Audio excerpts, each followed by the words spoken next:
পাখি চেনার উপায় কিভাবে, তারা ছেলে নাকি মেয়ে? বাজরিগার পাখি চেনার জন্য সবসময় বাজরিগার পাখির এই নাকের অংশটুকু আপনারা দেখবেন। তারা নাকের এই ছেলেদের নাকের অংশ সবসময় নীল থাকে আর দুইটা ফুটা থাকে।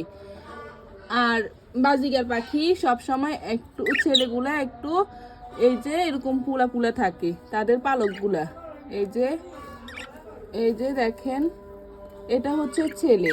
আর বেশি করে আপনারা চিনতে পারবেন বাজরিগারের নাক দেখে, যারা কনফিউজ থাকবেন। আর বাজরিগার পাখির মেয়ে চিনার উপায়